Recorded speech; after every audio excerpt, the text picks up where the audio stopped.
we just watched Batman v Superman, right? In a way, yes. So They fought in that one part. the internet won. I feel like we should start by saying that the internet won. Yeah. So we're talking about the Justice League. Zack Snyder's Justice League, colloquially known as the Snyder Cut. The Snyder Cut. Hashtag release the Snyder Cut. Which they did. Warner Brothers put an additional $70 million into a movie that they lost $60 million on. On the theatrical. You mean like what, box office? They lost $60 million because of the budget, the box office, and the advertising all put together. Okay. So, all things considered, Warner Brothers lost about $60 million on the project, and then dumped another $70 million 4 years later for the hype. Now, I do think we need to talk a little bit about how this all came to be, why this is the way it is. For those who don't know the history of the production of Justice League, it actually goes back to the beginning of the DCEU, where they, for some reason, decided to give creative control to Zack Snyder to be kind of like the Kevin Feige of the DCEU at first. Okay. And he planned out, you start with Man of Steel, then Batman v Superman, and then Justice League would be a trilogy. Interesting. Right. So, Man of Steel comes out, it doesn't do great. Then Batman v Superman comes out and it gets panned. So, and that is right before they start filming Justice League. Yeah. So the studio panics. They bring in Joss Whedon to punch up the script. Yeah. Then you have the horrific tragedy with Zack Snyder's daughter committing suicide. So he leaves the project, and Joss Whedon swoops in and finishes it. Yeah. And that's what the theatrical cut was in 2017. Was basically a Frankenstein film of Joss Whedon and Zack Snyder, who are such different filmmakers. Oh, yes. They're Most such definitely. Polar opposites that you're going to result in a product that is honestly pretty shitty. It's interesting because it's like they literally took the person who made Avengers. Yes, and I'm sure that's why. You're looking for someone who successfully did a superhero team-up movie. You would go to the person who most recently, at that time, the most successful superhero team-up movie. So I guess that choice in a way made sense, but it's in such contrast to what the DCEU under Zack Snyder was that it felt like it was trying to be a Marvel movie. Yeah, because his movies are Zack Snyder movies and they're all edgy and serious and dramatic. Right. And Joss Whedon is Joss Whedon deals with serious things, but like not seriously. They make jokes all the time. Yeah. Quips. He undercuts his when he does drama well, which sometimes he does. He undercuts it with jokes and one-liners and quips. Yeah.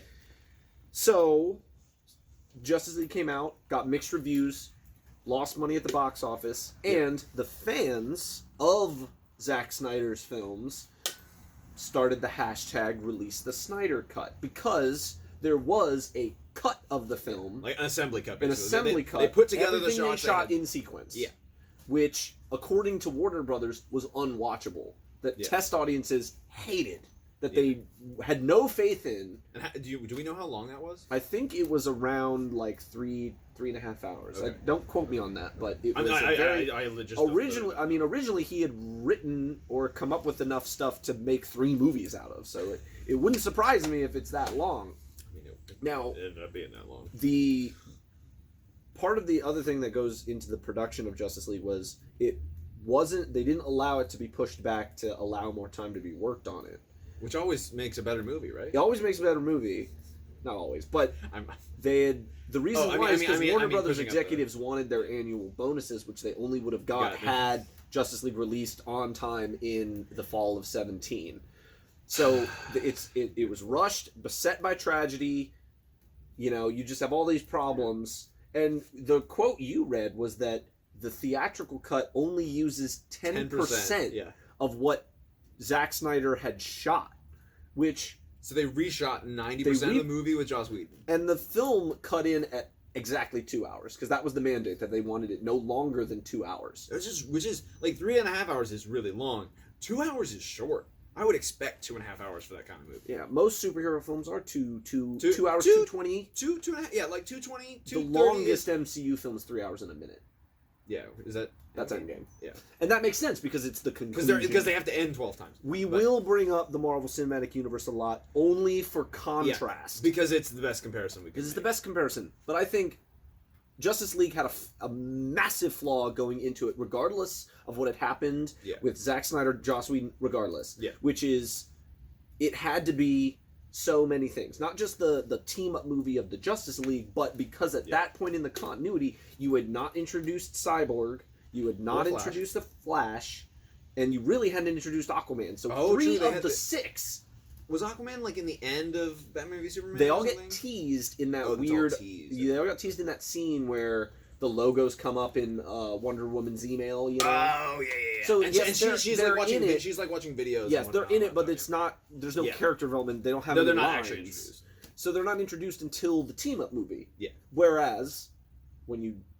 Marvel did it, each had their own movie. had their own film. However shitty. Establishing them as a character, giving them an arc within the film, so that when they all show up for the big team-up movie, you already know who they are. You don't need to waste time explaining to the audience who those characters are. You could just have the big, fun team-up movie, and it makes more sense. Whereas Justice League had to be the first Aquaman movie, the first Flash movie, the first Cyborg movie, as well as the Justice League. And Marvel has done that too, just with like Spider-Man, who is being in Civil War. Yes. But like everyone knows Spider-Man. Everyone knows the better example would be Black Panther. Oh, fair. Spider-Man's my favorite, so Spider-Man's the first one that came to mind. But I knew Marvel had done a little unapplicable characters introduced like in a movie before they had their own solo. Just not this many main characters. Yeah, all at the same time. This would have been like if you had only had Iron Man 1, Captain America, and Thor, and that's it. And then the Avengers. I mean, that's pretty... That's not too far from what they actually That's not too far, but okay. If we're going to play exact... I think we should stop. Real quick. Okay. Real quick. One more comparison. If you were going to analogize, if that's a word, the releases of the DCEU to the MCU, this would have been like if they did Captain America: First Avenger, Civil War, Avengers 1. Yeah, it's more that they jumped these plot lines than that they didn't introduce characters, I think. Or that they just decided to give Zack Snyder the creative control and not someone more qualified. Yeah. But so, the point of all of this build-up here is that the movie that we just watched was what? 4 hours and 2 minutes. So it's more than double the length of the original. Longer than any of the Lord of the Rings extended editions. Incorrect. I think Return of the King is longer than 4 hours. Is it really? I think it's 4 hours 15. Okay, then I'm longer than any of the Lord of the Rings regular editions. There you go. Theatrical cuts. Longer than Titanic. But it was honestly so bloated. Now, granted, let's talk about what was actually really good. There were good things in the film. Yeah. It was. So was it better than the theatrical cut? Yes. Because I have no desire to ever watch the theatrical cut again. It was boring, despite the fact that I liked the heroes, I liked the chemistry. I didn't care about the plot. Yeah, it's very standard. But I was telling you this like before we started filming, but I can't put my finger on it. But the Steppenwolf, the bad guy, didn't bother me this time. And the first time I watched it, I was just like, he was so boring. I hated him. This time I was like, he was kind of compelling, I guess. I don't know. He just didn't. They fleshed him out a little bit more. He has a way better design. Yeah, he didn't look like a frumpy statue. He looked kind of cool, and like he actually like expressed things with his face instead of just just looking like a God of War character. Instead of just like as you said, teasing, instead of just name dropping, dark side spoilers, but they actually showed him, which kind of made him like, okay, he's just a minion. Yeah, it made him make sense more than just throwing this random dude who's named after / before a rock band. I like to dream. Fantasy will set you free. Close your eyes, girl. Look inside, girl. Let the song take you away. It would have been nice to have a Steppenwolf needle dropper. Would that have been too on the nose? I think that might have been too on the nose, but I don't care. I would have enjoyed it. Yeah. So you were saying things that we enjoyed. The first thing is the villain is better. Yes, significant improvement of what easily was the weakest aspect of the theatrical cut, which was the forgettable villain. They took out a lot of, you were saying, they took out a lot of the weird, like, kind of out of place jokes. Yes. The ones that immediately jumped to my mind that were gone were the Pratt fall into Wonder Woman's chest by Flash, which is the same joke he did in Age of Ultron, so it was a Joss Whedon. He means Joss Whedon. Joss Whedon. You also have, they took out Cyborg's Booyah. Okay. You know, and they also took out, obviously, every scene where Henry Cavill has the CG mouth. Yeah. There was no CG mouthed Henry Cavill. This was the movie where the thing at the beginning, was this the movie at the thing at the beginning where he was, like, talking to the kid about, like... Yes. Okay, so the theatrical cut's opening is cell phone footage. Yeah, I didn't like that. Yeah. Well, also, as soon as he turns around in that, his, like, mouth, like, moves side to side. It's very weird. Yeah. But, yeah, that's I just didn't like that. I didn't like that interaction. It was weird. It's weird.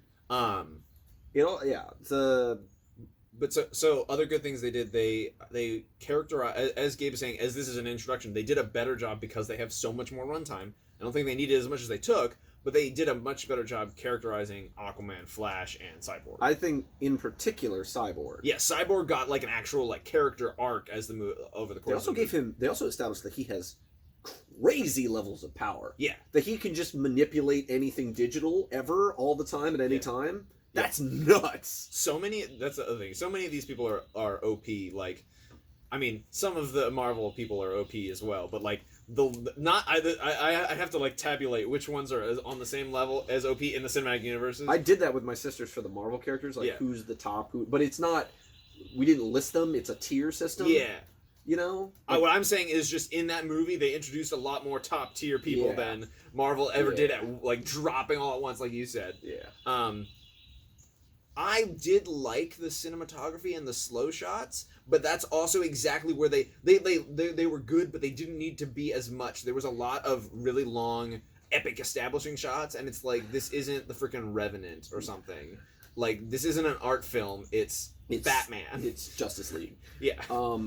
Yeah, there were a lot of what I would call useless auteurism. Yeah. Where it's shots that don't add anything creative integrity. To the story. He means the creative integrity of Zack Snyder. Oh, of course.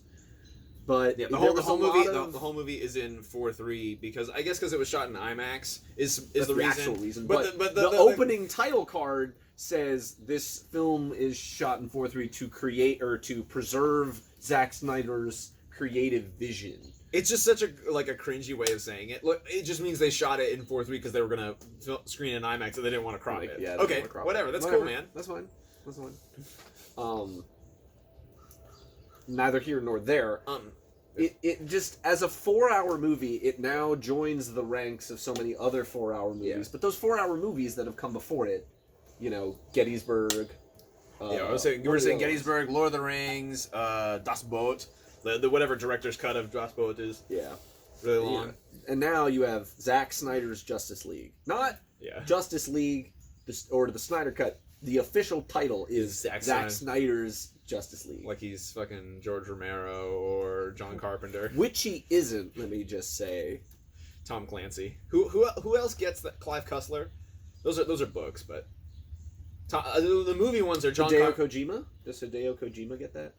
Hideo Kojima's Death Stranding? I don't remember if he does. The ones I think of are John Carpenter, especially because John Carpenter gets it like on Halloween or even on Assault on Precinct 13. I think he gets it. It's like, dude, it's your first movie, and you're already John Carpenter's The Thing or whatever. Yeah. It was just. I also don't like not to kind of space away from what was in the movie. I do feel that this is a microcosm of something kind of terrible. The fact that fanboys getting what they want, the fact they that scream enough. A major film studio bent to the will of X number of fanboys because they wouldn't shut up for 4 years straight. Well, and what I said yesterday before we watched the movie, what I said is it's as if when everyone was clamoring about Last Jedi, if they had actually just remade Last Jedi, right? Or at least re-edited. It was a remake. It was an entirely different film, despite having the same plot. Yeah, so that's the thing that's crazy. When you read the Wikipedia summary of the plot, it's essentially the same. there are different scenes, and there's way more stuff that just wasn't in the beginning at all, but none of it is truly relevant to the plot to the point where it changes stuff. So at this point, it was an exercise in futility just to satisfy X number of millions of fanboys that wouldn't stop tweeting #release the Snyder Cut, to the point where the actors were putting that stuff out. That Gal Gadot and Ben Affleck tweeted, "Release the Snyder Cut" at some point. I don't know. Which is like, is this going to be how things are now? That when the mass populace is dissatisfied, that if they're persistent enough, they will get the studio to make something they want. Because I feel, after watching it, I was like, I bet you the people that liked Man of Steel and Batman v Superman will like this. Yeah. I mean, I liked this. I liked it like I liked Last Jedi. It has flaws, but it was good. When I came out of the original Justice League, I went, wow, that sucked. Yeah. When I came out of this, I was like, wow, that actually wasn't bad. I think Justice League would have been a decent movie 15 years ago.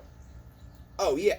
But, like, if it's competing with, like, Blade and the first X-Men movie, or the 90s Captain America movie. Versus, well, that's 30 years ago. Versus what it competed with just that year. At the box office when it came out, it was competing with Thor Ragnarok. Other superhero films that came out that year were Spider-Man Homecoming, Guardians of the Galaxy 2, Logan... Oh, yeah. And Ragnarok. So you had five great... But that was the 5. Oh, okay. So you had 5 great superhero films against one middle of the road. Like, that's how I describe the theatrical cut. Middle of the road. Yeah. Wasn't super... No pun intended. It wasn't extravagant in any particular way. You know, it got a couple of chuckles from the quips. But it was not... It was not noteworthy in any way. This is noteworthy, but for different reasons. Yeah. Well, and basically my total opinion on it is the things that they fixed, they didn't have to extend the runtime to fix. 2 hours. Like, if you just make basically the original movie, but with, like you said, with the parts that they took that are in this movie, just cut them down a little bit, put them in, like... Yeah. Again, editing is not like an easy thing, but you could edit this movie into the best of both worlds. Yes. Where it doesn't have to be 2 hours, maybe. It could be 2.5 hours. Even 3. Yeah. You know, if it's the first big team up. 4 hours! 4 is too much. It's just too much. And, you know, I don't know. Is this just going to, like, fade into history, though? Is it just going to be another superhero film, or is this going to be part of the conversation when talking, because superhero films are now part of the cultural lexicon. They're always present. For exactly the reason that you said, it's going to be significant. Even, we'll see, I think it matters on whether or not people as a whole like it, but I think there's a lot of people, like you said, that like Man of Steel and Batman v Superman that are going to like it. And I think there are people that are just going to like it because it's the hype, because it's the Snyder Cut. Regardless of if they're aware, they're like that's a thing. Is if you're so ready to like something, you're just gonna like it. You're not wrong. It's not a flaw. I mean, it might be a like logical fallacy weirdness, but like it's not. You're not a bad person just because you wanted to like something and you like it. So, but I'm saying based on whether or not people like it, but also based on the fact that this is the time that the fans, for whatever group you're using, the people who wanted this released won, and it got released by a major studio. This is going to be the example when people complain and they're like, you're never going to get anything done. Like when that happened last year, I was like, no, they're not going to do that. They might. Because they did it for this. But let's I think we said enough about that. Let's talk about the important bit. Martian Manhunter was in this movie, and apparently they just cut him completely out of the other. Yeah, but apparently, he didn't do anything significant. He's played by an actor that was in 2 of the other films. So my question is, was this they chose later to retcon him? Or was this always the plan? I don't know. That at some point, I don't know that character's name. He's the black general. I don't know that actor's name, but he's been in a bunch of things. He's been a main character in a couple TV shows that I've seen. Right. He's a character actor who's pretty solid. I like. So the question is, was this always the plan? I'll annotate his name. Was this always the plan? I guess we won't know. But the other question that this reminds me of that is now at the forefront is what is the DCEU reaction to this? Because moving forward, they have to either follow this or follow the rest of the right, because they're significantly different. And the problem is they're releasing this after 40 years almost. Right, 40 years of they continue making movies. This affects. They made a Harley Quinn movie. They made. My brain is farting. They made a Harley Quinn movie. What other DC? They made Aquaman. They made Aquaman. I mean, this one pretty much leads into Aquaman. You could Aquaman is not really affected by the events of this movie. The things I was thinking of is mainly they made a Harley Quinn movie, and they're in the I think they just wrapped filming on the new Batman movie. The Batman. Yeah, the Batman starring Robert Pattinson. But like, so if they want to make a sequel to this, which is kind of how this is like, I mean, like just because in 2017 that's how it was. It wanted to have a sequel. Is it going to be Robert Pattinson Batman, or are they going to bring back Batfleck? I think specifically when it comes to Batman, I think what they wanted to do is because after the success of Joker, which is it's a contained thing, has nothing to do with any of the owner. The Batman could be just I think that's Joker. what that is. I think it's just they're telling a story with these characters that is irrelevant to anything that's come before. And if they want to make a sequel to it, it will be a sequel to that. It will not be part of... Because I feel like Warner Brothers realized that trying to make a shared universe in the same way that the MCU exists, it was not working. So they decided to make one like the way X-Men is. I think so. Where it doesn't make any sense. It doesn't make any sense. And they're just doing whatever they want. They're just doing what they want, and they make films. I mean, Wonder Woman 1984 has nothing to do with anything. I haven't seen Wonder Woman 1984. Quick note on that, it's trash. Okay. I'll form my own opinion on that, but I haven't seen it, so I can't comment.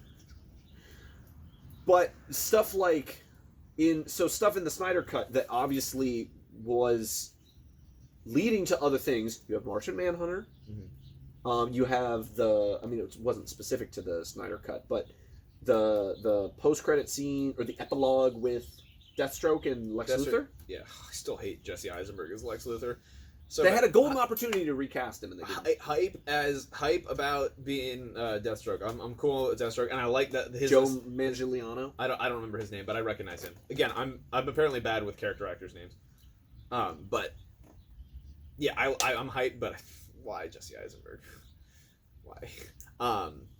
Yeah. So they did Lex Luthor. They did Deathstroke. Martian Manhunter. And then there was something else that was like, this is clearly... Oh, the whole Joker scene. Yes. Where they hype the weird apocalypse where Lois is the key and evil Superman. Yeah, that was the thing that I thought that they would actually go back and solve and, explain more, is the scene in Batman v Superman where Flash comes out of the portal and is like, Lois, this is the key! Where he time travels. Yeah. And they almost, allude to it. They allude to it. In the Snyder Cut, but you don't... Not only his time travel, but the Lois is the key, and Batman mentions it comes back. I had a thing. Yeah. It comes back at least. But they don't do anything else. It's like they tease you, but they don't do anything else. So it's like, are they going to come back to that in Flashpoint? Yeah, I don't know. Also, when are we going to get Flashpoint? I don't know. Yeah. So it's a big kind of question mark. I kind of feel that Warner Brothers is flying by the seat of its pants. Yeah, well, and that's the thing is they're pretty much they're just dropping this. I mean, they spent, like you said, they spent $70 million. They just dropping this and seeing what happens. And this is them just throwing rocks at the beast and seeing what happens. You know, they're throwing shit at the wall, see what sticks. Yeah, exactly. It's not a little bit of both, but it was not. I didn't feel it was noteworthy. That's the thing. That's the thing. Was so there's mind-blowing. My opinion. So I was thinking this during the movie. So Gabe actually remembers Justice League. I remember how I felt about it. I remember not liking Steppenwolf. I remember liking the Flash, and I could only place 2 scenes from the entire movie when I tried to remember them last night, and it was them fighting Superman in the courtyard, that park in Metropolis.